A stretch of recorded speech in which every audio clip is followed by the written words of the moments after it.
Hi hello friends, Karthigai Deepam வரப்போகுது. நம்ம கார்த்திகை தீபம் ஸ்பெஷலாக ஒரு சூப்பரான அப்பந்தான் எப்படி செய்கிறதுன்னு பார்க்க போகிறோம். இது நீங்கள் எண்ணெயில் போட்டுலாம் பொரிக்க வேணாம். நம்ம குழிப்பணியார கல்லையே ரொம்ப நல்லா குண்டு குண்டாக நல்லா சாஃப்டாக டேஸ்ட்டாகவும் எப்படி செய்கிறதுன்னு தான் பார்க்க போகிறோம்.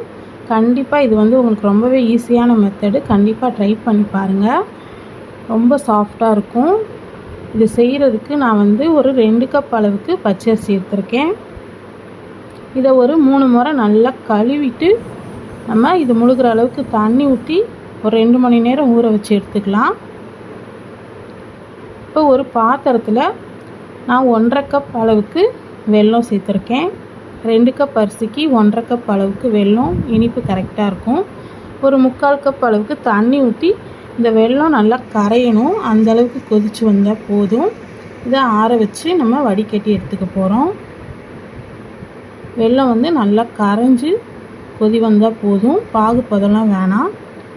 இப்போ நம்ம தண்ணியை வடிச்சிட்டு ஒரு மிக்ஸி ஜாரில் இந்த அரிசியை சேர்த்துட்டு இது கூட ஒரு 5லேருந்து 6 ஏலக்காய், ஒரு 2 வாழைப்பழம், 2 இல்லை 3 வாழைப்பழம் கூட சேர்த்துக்கோங்க. இந்த மாதிரி கட் பண்ணி சேர்த்துட்டு நம்ம அரைச்சி எடுத்துகிட்டு வந்துடலாம். இது அரைய கொஞ்சம் கஷ்டமாக இருக்கும். நம்ம தண்ணி ஊற்றாம தான் அரைக்கணும். இந்த வெள்ளைப்பாகு எடுத்து வச்சோம்ல, அந்த தண்ணியவே நீங்கள் வடிகட்டி கொஞ்சம் கொஞ்சமாக சேர்த்து அரைச்சி எடுத்துகிட்டு வந்துக்கோங்க. இதை ஒரு பாத்திரத்துக்கு மாற்றிக்கலாம். மாற்றிட்டு நம்மக்கிட்ட இருக்க மிச்ச வெள்ளைப்பாகையும் இதோடையே சேர்த்துடலாம்.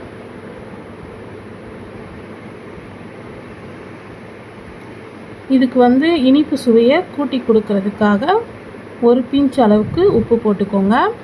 அப்புறம் ஒரு பிஞ்ச் அளவுக்கு சமையல் சோடா சேர்த்துக்கலாம். சேர்த்துட்டு இதை நல்லா இந்த மாதிரி கலந்துக்கலாம். இந்த மாவு தோசை மாவு கன்சிஸ்டன்சிக்கு இருக்கணும். அந்தளவுக்கு நல்லா கரைச்சி எடுத்துக்கோங்க.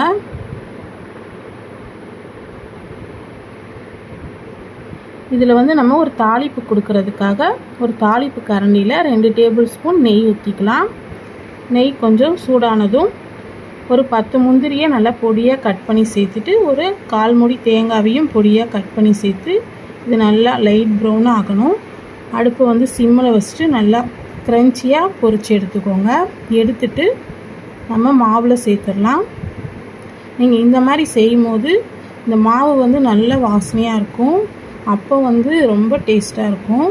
நல்லா சாஃப்டாக இருக்கும். நம்ம நல்லா சூடான நெய் ஊற்றுறதுனால. இப்போ இதை நல்லா கலந்து விடுங்க.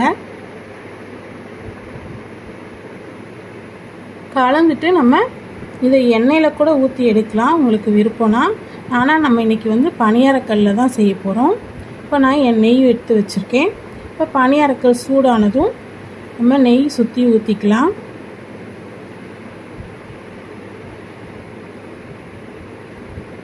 நீங்கள் நெய்க்கு பதிலாக எண்ணெய் கூட ஊற்றி சுட்டுக்கலாம் பணியாரக்கல்லையே, உங்கள் விருப்பம்தான். இப்போ ஒரு குழிலையும் நம்ம அப்போ மாவை சேர்த்துற வேண்டியது தான்.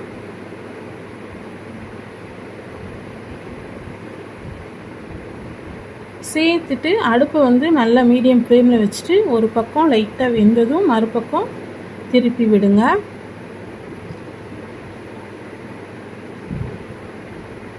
நல்லா குண்டு குண்டாக சூப்பரான அப்பம் ரெடியாக போகுது. நல்லா வெளியில் மொறு மொறுனும் உள்ளே நல்லா சாஃப்டாகவும் இருக்கும். இந்த அப்பம் சாப்பிட்றதுக்கு ரொம்ப டேஸ்ட்டாக இருக்கும். இந்த கார்த்திகை தீபத்துக்கு நீங்களும் இதே மாதிரி செஞ்சு பாருங்கள்.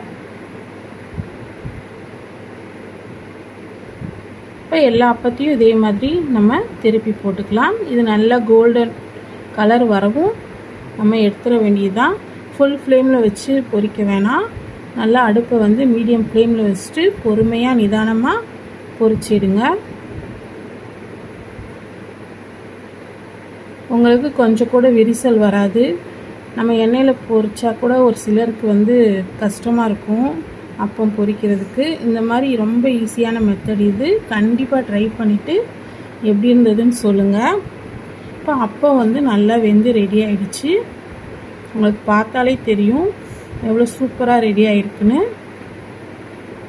நான் போடுற ரெசிபீஸ்லாம் உங்களுக்கு பிடிச்சிருந்தா நம்ம சேனலை லைக் பண்ணி சப்ஸ்கிரைப் பண்ணிக்கோங்க. உங்கள் ஃப்ரெண்ட்ஸ் அண்ட் ஃபேமிலிக்கு ஷேர் பண்ணுங்கள் மறக்காமல். தேங்க்யூ.